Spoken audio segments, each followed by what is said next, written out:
This is Pulse of Africa, the face of Ethiopia, the voice of Africa.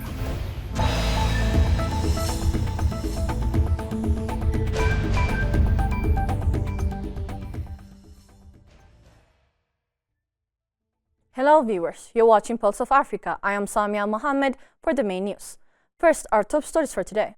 IGAD urges AI-powered cybersecurity strategy for Horn of Africa. Rwanda and DRC initial peace agreement ahead of signing next week. FDA approves HIV preventing drug. Now the news in detail.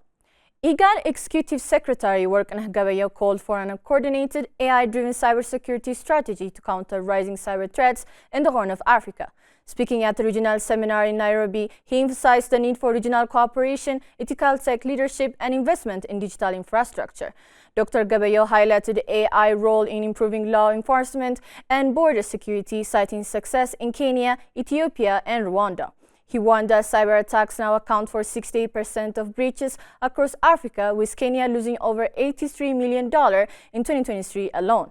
He proposed allocating 2% of national budgets to cybersecurity and predicted AI could add $180 billion to the region's GDP by 2035.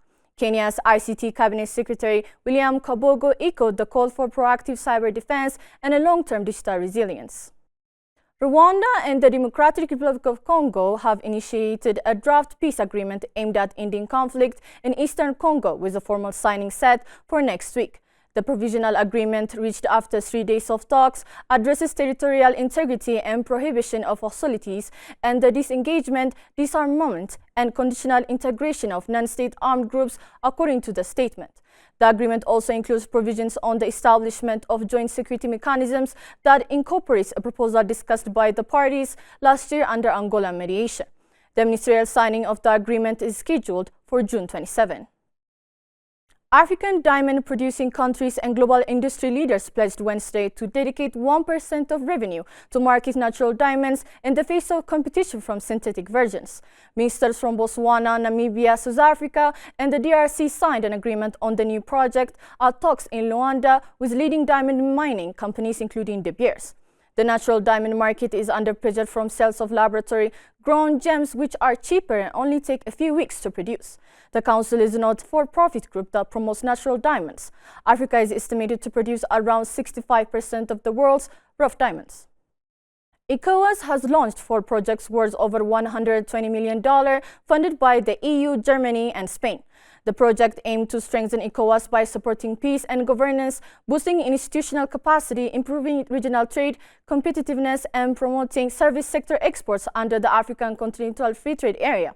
ECOWAS President Omar Aliou Touré thanked partners for their support, reaffirming the bloc's commitment to regional stability and development. Key international agencies include GIZ, UNIDO, Expertise France, and AECID will help implement the projects.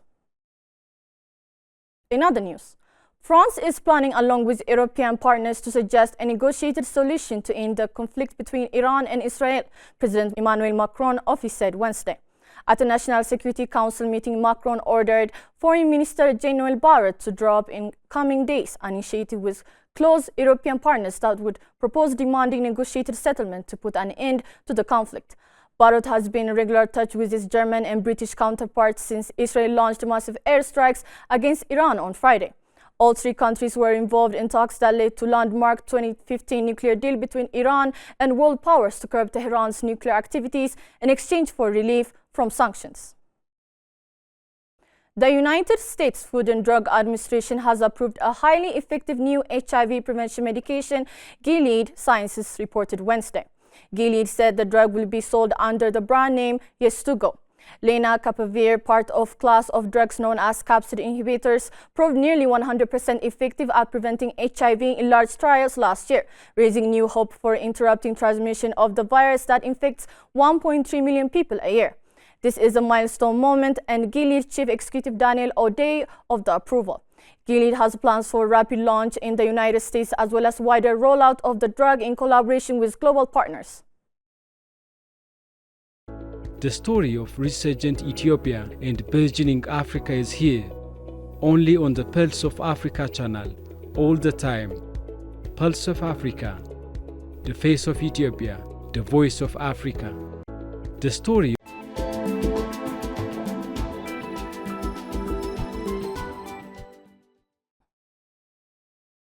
Now to business news. Algeria has awarded 5 of the 6 exploration blocks offered under its 2024 hydrocarbons licensing round, the National Agency for the Valorization of Hydrocarbon Resources announced. A total of 7 bids were received for the Algeria Bid Round 2024, which was the first conducted under Algeria's new hydrocarbon law number 19/13, designed to enhance investment attractiveness through improved fiscal and contractual terms. The Grand MZ block, located in the Oud-Mea Basin, was not awarded in this round. Al-Naft stated that contracts for the awarded blocks will be signed with Algeria's national oil company, Sonatrach, in the coming days. Thailand's exports grew for an 11th straight month in May, driven by industrial shipments ahead of impending U.S. tariff measures, official data showed on Wednesday. Exports, a key driver of the Southeast Asian country economic growth, soared 8.4% year-on-year last month on a record high of $31.04 billion, according to the Ministry of Commerce. The expansion marked the highest rate in 38 months and a sharp acceleration from the 10.2% growth registered in April. Industrial shipments jumped 22.9% in May, up from a 16.6% increase in the previous month, fueled by significant growth in sales of computers, integrated circuits, and machinery and parts. Export of agro-industrial goods surged 10.1%, while agricultural products rose 6.8%, reflecting the first expansion in 5 months. Before concluding, let us provide you with the latest updates on global commodities prices.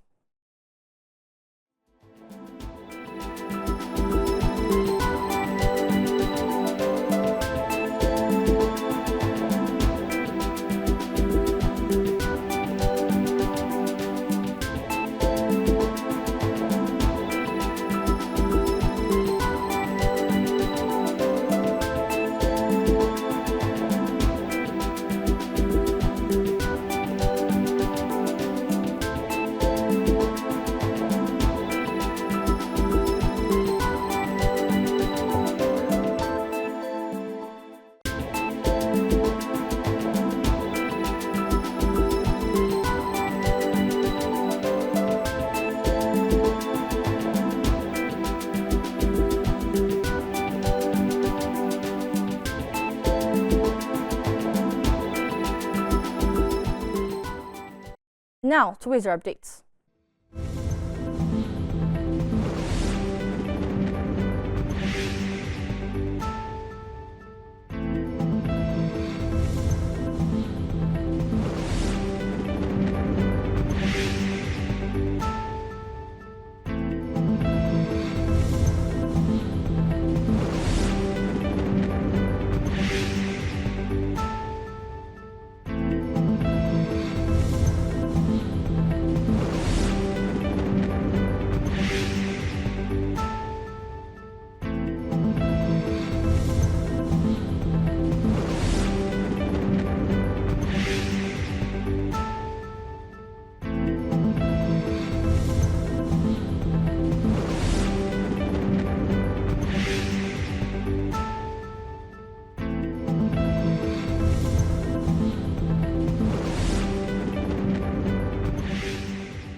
That's all for today. Thank you for watching Pulse of Africa.